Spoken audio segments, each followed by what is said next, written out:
Hi everyone. उम्मीद करता हूँ कि आप सब खैरियत से होंगे। आज इस फ़िलोसोफ़र के बारे में हम डिस्कस करने वाले हैं। उसे आम तौर पर हम थॉमस होब्स के नाम से जानते हैं।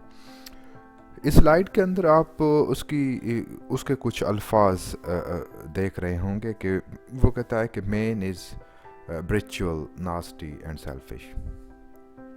सबसे पहले तो हम इस चीज़ को देखेंगे कि उनकी जो पुरतशद्दुद या उसकी जो है वो लोगों के बारे में जो इस तरह की जो लोगों के बारे में जो उनकी जो ओपिनियन या लोगों के बारे में उसके जो व्यूज़ हैं, उसके पीछे जो बैकग्राउंड है बुनियादी तौर पर वो क्या है।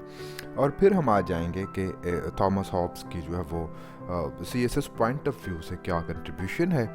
और साथ साथ में हम ये भी देखेंगे कि थॉमस हॉब्स की जो थ्योरी है उस थ्योरी के अंदर दीगर आने वाले जितने भी यानी कि पॉलिटिकल फ़िलासफ़र्स हैं उनने किस तरह से जो है वो उसके ऊपर क्रिटिसिज्म किया है। तो सबसे पहले हम आ जाते हैं इसके इंट्रोडक्शन के ऊपर।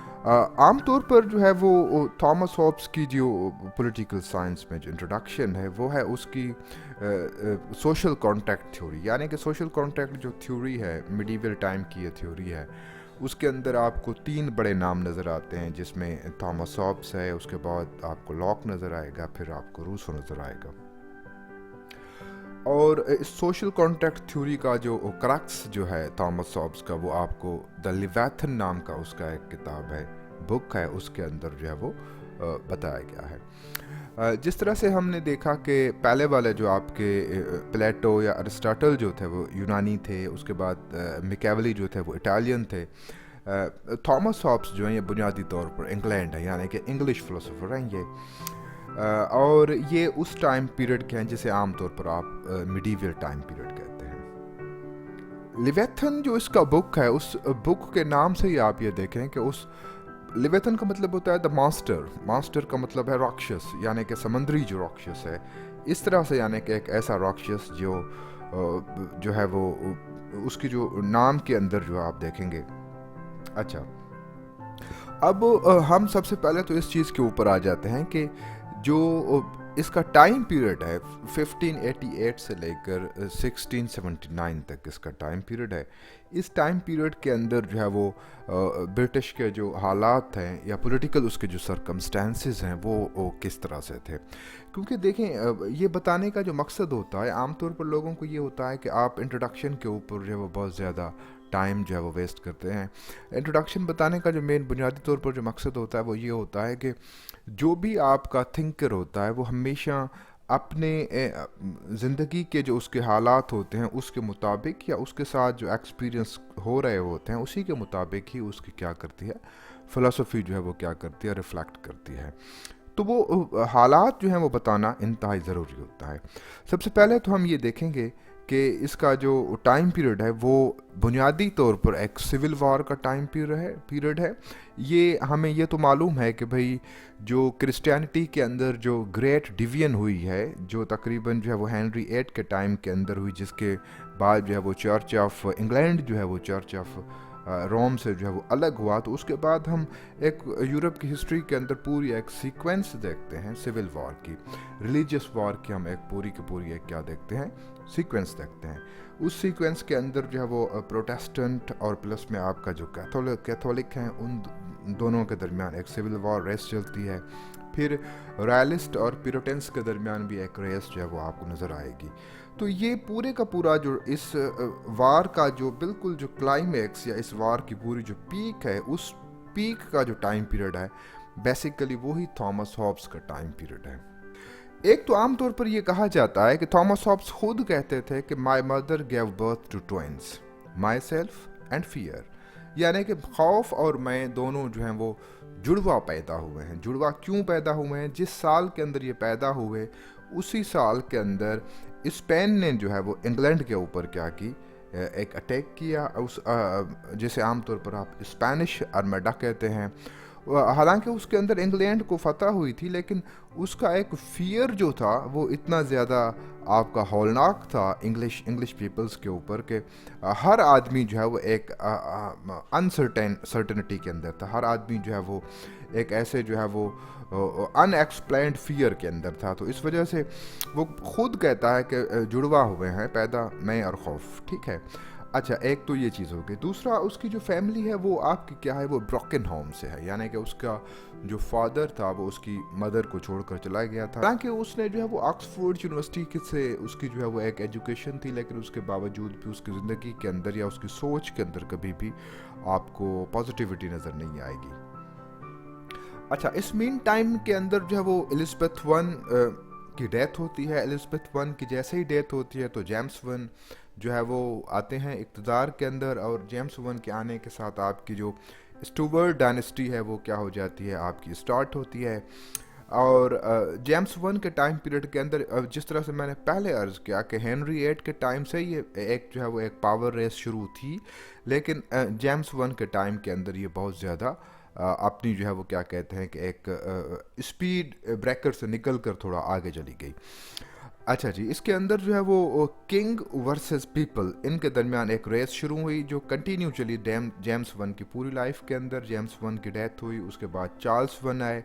चार्ल्स वन के टाइम के अंदर भी आपको ये सेम चीज़ जो है वो कंटिन्यू नज़र आई, लेकिन चार्ल्स जो है वो कंपैरेटिवली जेम्स से थोड़ा यानी कि मोनार्चिक उसका माइंडसेट कुछ ज़्यादा था। वो कुछ जो है वो पावर सेंट्रलिज्म के अंदर जो है वो ज़्यादा बिलीव करते थे, तो इस वजह से उसकी जो है वो लोगों के दरमियान क्या कहते हैं कि एक तरह से जो नफ़रत जो थी उसका रिज़ल्ट ये निकला कि लोगों के एक मोब ने ही किंग को क्या किया, मार दिया।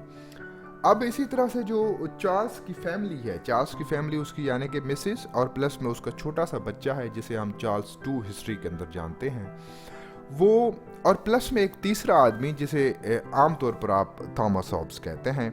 ये तीन लोग जो है वो थॉमस हॉब्स क्योंकि वो चार्ल्स वन की जो है वो फैमिली के अंदर काम करता था, उसके बच्चे को ट्यूशन भी देता था, मास्टर भी। बहुत सारे लोग कहते हैं कि उसका फैमिली स्लेव है, बहुत सारे लोग कहते हैं कि ये बेसिकली जो है वो चार्ल्स टू का टीचर था। तो बहरहाल यानी कि किसी न किसी एंगल के अंदर वो चार्ल्स की फैमिली के साथ वो कनेक्टेड था।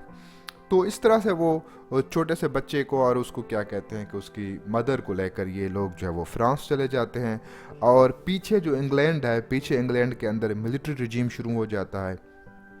ओलिवर की जो है वो क्या कहते हैं कि एक तरह से जो है वो कमांड के अंदर, और फिर ओलिवर का बेटा जो है वो रिचर्ड वो भी एक किंग बनता है, लेकिन वो ऐसा जितना कोई पॉपुलर किंग नहीं बनता।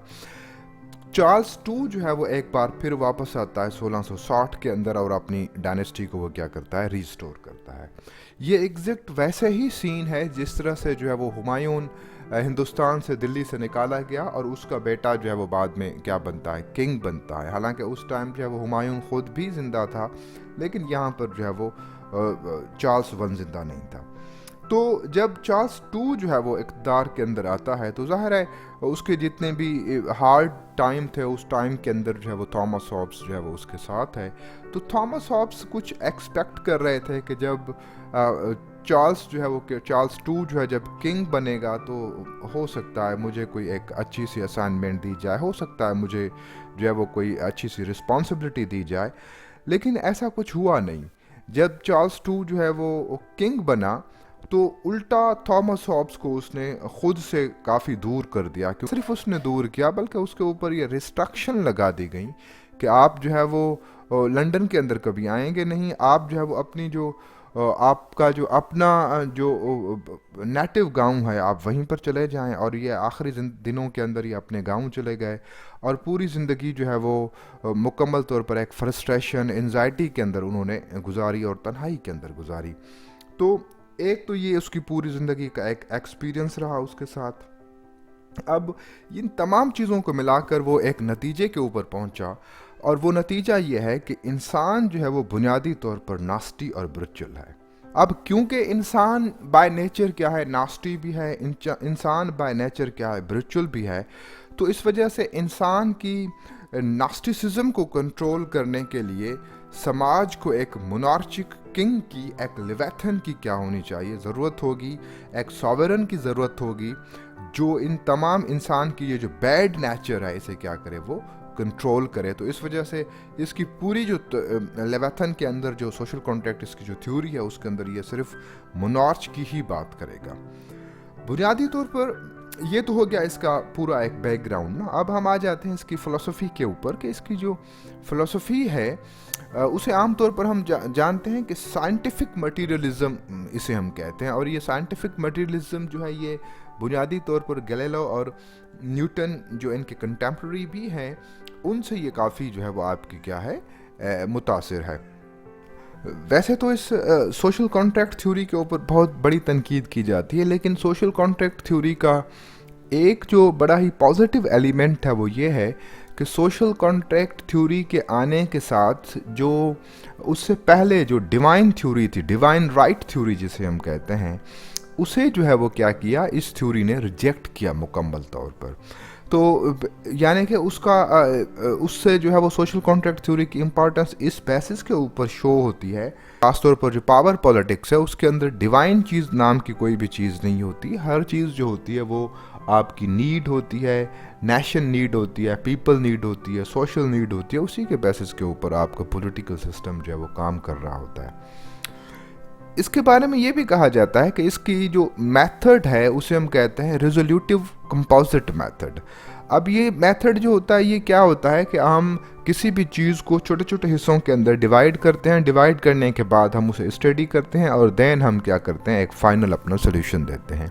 मिसाल के तौर पर अगर ह्यूमन नेचर की बात करते हैं तो आप ह्यूमन नेचर को एक लफ्ज़ या एक लाइन या एक पैराग्राफ के अंदर डिफ़ाइन नहीं कर सकते किसी भी एक इंसान को ना, कि आप उसकी अच्छाइयों को एक तरफ से आप उसे मेजर करेंगे, उसकी बुराइयों को एक तरफ से मेजर करेंगे, उसकी पर्सनैलिटी को एक तरफ से मेजर करेंगे, उसकी क्वालिफ़िकेशन हो गई, उसकी सेंस ऑफ ड्रेसिंग, इन तमाम चीज़ों को हम मेजर करके क्या करते हैं, फिर हम जब एक सोल्यूशन की तरफ जाते हैं तो फिर उसे हम क्या कहेंगे, रिजोल्यूटिव कंपोजिट मेथड। अच्छा जी, अब हम आ जाते हैं सोशल कॉन्ट्रैक्ट थ्योरी के ऊपर। सोशल कॉन्ट्रैक्ट थ्योरी के बारे में अगर मैं आपको बता दूं तो सोशल कॉन्ट्रैक्ट थ्योरी के अंदर बुनियादी तौर पर दो चीज़ें इस्तेमाल की जाती हैं, बल्कि तीन चीज़ें इस्तेमाल की जाती हैं। एक तो इसके अंदर ये इस्तेमाल होगा कि स्टेट ऑफ नेचर कैसी है, नंबर टू उस स्टेट ऑफ नेचर के अंदर जो लोग रह रहे हैं उनकी नेचर कैसी है, दो चीज़ें हो गई, और नंबर थ्री हो गया आपका द कॉन्ट्रैक्ट। तो लॉक हों, आपके रूसो हों या थॉमस हॉब्स हों, इन तीन चीज़ों के ऊपर ये क्या करेंगे, डिस्कस करेंगे। सबसे पहले हम आ जाते हैं स्टेट ऑफ नेचर के ऊपर। अब स्टेट ऑफ नेचर क्या है? स्टेट ऑफ नेचर जो है एक ऐसी कंडीशन है जिसके अंदर रियासत का वजूद भी नहीं आया, जिसके अंदर इवन ह्यूमन सोसाइटी का वजूद भी नहीं हुआ, यानी कि एक ऐसी कंडीशन जिसके अंदर prior to the establishment of society and prior to the establishment of state. तो ऐसी स्टेट को ये लोग क्या कहते हैं, स्टेट ऑफ नेचर कहते हैं। अब स्टेट ऑफ नेचर के अंदर क्या है, मिसाल के तौर पर अगर हम इसे सिंप्लीफाई करें तो उसके अंदर कहा जाता है कि कुछ थॉमस हॉब्स का ये मानना है कि इंसान की जो नेचर है वो बहुत ही ज़्यादा जालिम थी। इसी तरह से जॉन लॉक कहता है कि नहीं, इंसान की नेचर जालिम नहीं थी, इंसान की नेचर बुनियादी तौर पर अच्छी थी। रूसो कहता है कि ना इंसान की नेचर अच्छी थी और ना ही इंसान की नेचर बुरी थी, इंसान अपनी नीड के मुताबिक क्या कर रहा था, रिएक्ट कर रहा था बुनियादी तौर पर।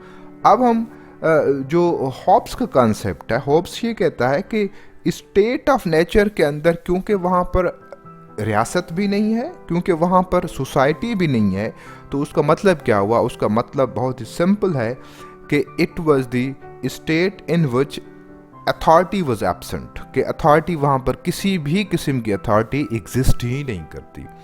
इंसान के ऊपर कंट्रोल कौन सी चीज़ें करती हैं, मैंने पहले भी बहुत बार अर्ज़ किया है कि इंसान के ऊपर कंट्रोल करती हैं तीन चीज़ें। नंबर वन, इंसान के ऊपर कंट्रोल करता है उसका मज़हब, इंसान के ऊपर कंट्रोल करता है उसकी सोसाइटी के लॉ, इंसान के ऊपर कंट्रोल करता है उसके रियासत के लॉ। तीन तरह के लॉज जो हैं वो हमारे ऊपर क्या करते हैं, कंट्रोल करते हैं। اسٹیٹ آف نیچر کے اندر یہ تینوں چیزیں کیا ہیں؟ ایبسنٹ ہیں. جب تینوں چیزوں ایبسنٹ ہیں تو انسان کیا ہے؟ انسان مکمل طور پر ایبسلیوٹ انسان جو ہے وہ لبرٹی کو کیا کرتا ہے؟ انجوائے کرتا ہے. اب جب آپ مکمل طور پر آزاد ہوتے ہیں تو اس کا مطلب کیا ہے؟ اس کا مطلب یہ ہے کہ آپ کے پاس کسی بھی قسم کا کیا ہے؟ فیئر نہیں ہے. آپ کو کسی بھی چیز کا کیا ہے؟ ڈر نہیں ہے. لیکن یہاں پر ایک تھوڑا آپ ٹیکنیکلی دیکھیں تو اگر آپ کو کسی بھی چیز کا ڈر نہیں ہے تو اس کا مطلب یہ ہے کہ آپ کے سامنے والا جو ہے اسی بھی کسی قسم کا ڈر نہیں ہے. یعنی کہ اگر آپ کسی کو مار رہے ہیں، تشدد کر رہے ہیں، کسی کے اوپر ظلم کر رہے ہیں تو سامنے والا بھی ویسے ہی کر رہا ہے. تو اس کا مقصد یہ ہوا کہ آپ یعنی کہ لاشعوری طور پر اس نیچر کے اندر بنیادی طور پر ایک ہی چیز ایگزسٹ کر رہی ہے اور وہ بنیادی طور پر فیئر ہی ہے. اب کیا ہے؟ اب کیونکہ وہاں پر اتھارٹی نہیں ہے تو اس وجہ سے وہاں پر ریزن بھی نہیں ہے. یعنی کہ آپ کو صحیح اور غلط کے درمیان آپ کس بنیاد کے اوپر، کس پیرامیٹر کے اوپر آپ جو ہے وہ ایک دوسرے کو جانیں گے؟ آپ کے پاس کسی بھی قسم کا کوئی ریزن نہیں ہے. جب ریزن نہیں ہے تو اس کا مطلب کیا ہے؟ اس کا مطلب یہ ہے کہ آپ کے اوپر پیشن جو ہے وہ کیا کرے گا؟ ڈومیننٹ کرے گا. اب یہ جو پیشن ہے، اس پیشن کے اندر ہی بنیادی طور پر انسان کیا کرتا ہے؟ غلط فیصلے لیتا ہے، غلط کام کرتا ہے. اب اس اسٹیٹ آف نیچر کے اندر انسان کا جو ایک ہی مقصد ہے وہ کیا ہے؟ کسی طرح سے سروائیو کر جائے. کیوں سروائیو کر جائے؟ آپ کہیں گے کہ بھئی انسان آزاد بھی ہے، انسان کو کسی بھی چیز کا خوف بھی نہیں ہے، تو پھر کیا ہے؟ جس طرح سے میں نے آپ کو پہلے عرض کیا کہ وہاں پر اتھارٹی ایبسنٹ ہے تو اس وجہ سے لاشعوری طور پر وہاں پر کیا ہے؟ فیئر ہی ہے جو ایگزسٹ کرتا ہے. اب جو کمزور ہے اس کے اوپر ہمیشہ زندہ کون رہے گا؟ جو پاورفل ہے، جو اسٹرانگ ہے، وہی کیا کرے گا؟ اس کے اوپر جو ہے وہ، کیونکہ جسے عام طور پر آپ جنگل کا قانون کہتے ہیں، تو جنگل کے قانون کے اندر ہمیشہ وہی جانور زندہ رہے گا جو اسکلفل ہوگا، جو پاورفل ہوگا، جس کے پاس طاقت زیادہ ہوگی. تھامس ہابس کے مطابق انسانوں کے پاس 19 قسم کے جو ہے وہ نیچرل رائٹس ہیں. اب نیچرل رائٹس جو ہیں یہ ان 19 کے جو آپ کی جو رائٹس ہیں ان کی جو ہے وہ ایز سچ کسی بھی قسم کا یہ ایکسپلینیشن نہیں دیتا. جس طرح سے آگے چل کر آپ کو جان لاک دے گا، لاک کہے گا کہ یہ 19 نہیں ہے، یہ بنیادی طور پر 3 قسم کے رائٹ ہیں. اس اسٹیٹ آف نیچر کے اندر اکارڈنگ ٹو ہابس کہ بھئی نہ مورالٹی ہے اور نہ ہی ریلیجن ہے، نہ ہی وہاں پر کوئی آرٹ ہے، نہ ہی وہاں پر کوئی لٹریچر ہے، نہ ہی وہاں پر کوئی سوسائٹی ہے، کوئی بھی چیز ایگزسٹ نہیں کرتی. صرف ایک ہی چیز ایگزسٹ کرتی ہے اور وہ کیا ہے؟ Continual fear and danger of violent death. Life of man was solitary, poor, nasty, British اور شارٹ ہے. اب یہ بنیادی طور پر جو ہے وہ آپ کا اسٹیٹ آف نیچر ہے. اب ہم آ جاتے ہیں کہ جو آپ کا سوشل کانٹریکٹ ہے وہ کیا ہے. سوشل کانٹریکٹ یہ ہے کہ جس کے اندر جو ہے وہ آپ اس پوری سینیریو سے، اس پوری کنڈیشن سے آپ کیا کرتے ہیں؟ آپ اکتا جاتے ہیں. آپ کو مطلب آپ یہ چاہتے ہیں کہ اس تمام کنڈیشن سے ہم کیا کریں؟ باہر نکلیں. اب وہ جو نکلنے والی جو پوزیشن ہے، اب اس کے اندر ظاہر ہے آپ مثال کے طور پر ایک جنگل کے اندر 20 لوگ رہ رہے ہیں اور 20 کے 20 ہی فیئر کے اندر ہیں، 20 کو ہی یہ ڈر ہے کہ مجھے رات کو کوئی مار نہ دے. ایک ایسا ٹائم آئے گا جس ٹائم پیریڈ کے اندر وہ تمام کے تمام لوگ کیا کریں گے؟ اپنے ایک میوچل ایگریمنٹ کی طرف جائیں گے اور اس ایگریمنٹ کے اندر وہ کیا کریں گے؟ ایک اتھارٹی کو، ایک لا کو کیا کریں گے؟ وہ اسٹیبل کریں گے. اب یہ کہتا ہے کہ جو 19 رائٹ ہیں اس ایگریمنٹ کے اندر لوگوں نے تمام کے تمام رائٹ سرنڈر کیے ہیں ایکسیپٹ رائٹ ٹو لائف. یعنی کہ ایک رائٹ آپ نے سرنڈر نہیں کیا، باقی 18 کے 18 آپ نے کیا کر دیے ہیں؟ سرنڈر کر دیے ہیں. اس کا جو ایگریمنٹ ہے وہ کہتا ہے کہ صرف ایک ہی ایگریمنٹ ہے یہ. اسی ایگریمنٹ کے اندر آپ کی سوسائٹی بھی وجود میں آئی ہے، اسی ایگریمنٹ کے اندر آپ کا اسٹیٹ جو آپ کی ریاست ہے وہ بھی کیا ہوئی ہے؟ وجود کے اندر آئی ہوئی ہے. یعنی کہ social contract theory of Hobbes کے اندر سنگل ایگریمنٹ ہے. جو آگے چل کر جان لاک یا روسو کا جو ایگریمنٹ ہے وہ کیا ہیں؟ آپ کے ڈیول ایگریمنٹ ہیں، وہ 2 ہیں، وہ سنگل نہیں ہے. اچھا جی، अब इसके फीचर्स के ऊपर आ जाते हैं कि इसके फीचर्स के अंदर क्या क्या चीज़ है। नंबर पर पहले तो आप ये जहन में रखें कि थॉमस हॉब्स 4-5 किस्म के अल्फाज जो है वो यूज़ करता है। एक तो किंग सेम चीज़ है, मोनार्क सेम चीज़ है, सॉवेरन सेम चीज़ है, लिवेथन सेम चीज़ है। अब इसका यानी कि जो किंग है वो क्या है, एब्सोल्यूट है। किंग जो है वो एब्सोल्यूट क्यों है, कहता है कि किंग जो है वो बुनियादी तौर पर उस एग्रीमेंट का हिस्सा नहीं है। किंग जो है वो उस एग्रीमेंट की क्या है, आउटपुट है, उस एग्रीमेंट की प्रोडक्ट है। तो लिहाजा इस वजह से वो बाउंड नहीं है उस एग्रीमेंट को मानने के लिए, वो बाउंड नहीं है उस एग्रीमेंट को तस्लीम करने के लिए। वो क्या करेगा, उस एग्रीमेंट के एक्ट, उस एग्रीमेंट के तहत, यानी कि वो एग्रीमेंट बुनियादी तौर पर उसे क्या कर रहा है, एम्पावर कर रहा है। वो एग्रीमेंट उसे सबऑर्डिनेट नहीं कर रहा। ये दूसरी बात जो कहता है वो ये कहता है कि इस एग्रीमेंट के अंदर कोई भी इंसान बाहर नहीं है। इस एग्रीमेंट के जितने भी लोग थे वो तमाम के तमाम उस एग्रीमेंट के अंदर आए। अब क्यों आए, वो इस वजह से आए, लोगों ने खुद के अपने जो नेचुरल राइट्स हैं उन्हें सरेंडर किया। क्यों सरेंडर किया, क्योंकि लोगों को बुनियादी तौर पर एक डर था। उस फियर को क्या किया, लोगों ने क्या किया, उस फियर से निकलने के लिए लोगों ने अपने तमाम के तमाम राइट्स को क्या किया, सरेंडर किया। तो इस वजह से यानी कि कोई भी आदमी अगर बाहर होगा उस एग्रीमेंट से, आल्दो वो ज़ाहिर है वो नेचुरल राइट को एंजॉय करेगा, लेकिन साथ में वो क्या करेगा, फियर से भी उसे क्या होगा, उसे फेस करेगा यकीनी तौर पर। अब ये आगे चलकर ये भी कहता है कि अगर मिसाल के तौर पर कि एक जो आप किंग है आपका, जो लिवेथन जो है, वो अगर मिसाल के तौर पर उसका काम क्या है, उसका काम ये है कि सिंपल वो लोगों की लाइफ को क्या करे, प्रोटेक्ट करे। अब फॉर इंस्टेंस अगर वो किंग जो है लोगों की लाइफ को प्रोटेक्ट नहीं कर पाता तो फिर क्या होगा, फिर ये आम लोगों को ये राइट दे रहा है कि ये उसके अगेंस्ट में क्या करें, रिवोल्ट करें। फिर इसके अंदर एक दूसरी बात ये भी टेक्निकली है कि जो उस किंग के आने के बाद जो आपकी लॉ मेकिंग होगी या आपके जो कवानीन बनाए जाएंगे, उस कवानीन के अंदर जो आम इंसान है, उस आम इंसान की किसी भी किस्म की क्या होगी, पार्टिसिपेशन नहीं होगी। यानी कि ये उसे क्या कर रहा है, जो आपकी public participation in law making के अंदर है, ये उसे नहीं दे रहा। अच्छा जी, अगर मिसाल के तौर पर एक आदमी क्या करता है, उस एग्रीमेंट को तस्लीम नहीं करता, तो उसका मतलब यह है कि वो स्टेट ऑफ नेचर को क्या कर रहा है, री इन्वाइट कर रहा है। तो ज़ाहिर है री इन्वाइट का मतलब यह है अगेन फियर। तो इस वजह से कोई भी आदमी क्या कर रहा है, उस एग्रीमेंट से बाहर नहीं जाएगा। अब सवाल ये पैदा होता है कि एब्सोल्यूट पावर क्यों दे रहा है ये हर किसी को, ये किंग को जो है वो इतने ज़्यादा ये पावर क्यों दे रहा है कि किंग जो है वो एग्रीमेंट को नहीं मान रहा, किंग जो है वो लॉ मेकिंग के अंदर अकेला आदमी है, किंग जो है वो किसी को जो है वो जवाबदेह नहीं है, किंग अकाउंटेबल नहीं है। तो इतने ज़्यादा जो है वो एब्सोल्यूटनेस ये क्यों दे रहा है। एक तो उसके अंदर एक चीज़ ये है कि इसका अपना लाइफ का एक्सपीरियंस है। उस एक्सपीरियंस के बेसिस के ऊपर ये इस नतीजे के ऊपर पहुंचा कि इंसान की जो नेचर है उसे कंट्रोल करने के लिए एक एब्सोल्यूट किंग इंतहाई ज़रूरी है, नंबर 1। नंबर 2, ये उसे एब्सोल्यूट इस वजह से भी कर रहा है कि जो आम किंग का जो काम है वो है आम इंसान की लाइफ की प्रोटेक्शन। तो जितना उसे ज़्यादा एम्पावर किया जाएगा, इतना ही वो क्या करेगा, अपने जो काम या अपनी रिस्पॉन्सिबिलिटी जो है उसे वो ठीक से जो है वो क्या करेगा, सर अंजाम देगा। सिंपल ये आमतौर पर ये कहता है कि जो आपके कवानीन है ना, ये कवानीन जो है वो तलवार के बगैर ये कवानीन सिर्फ अल्फाज ही हैं। तो इस वजह से किंग के पास जितनी आप तेज़ धार वाली तलवार देंगे, इतना उन कवानीन की ज़्यादा जो हैसियत है वो मनवाई जाएगी।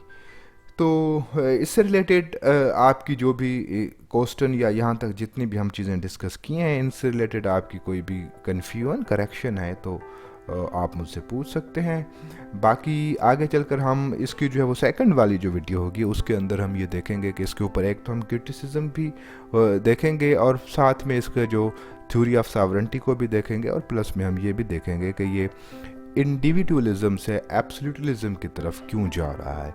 ठीक है, थैंक यू सो मच, अल्लाह हाफिज़।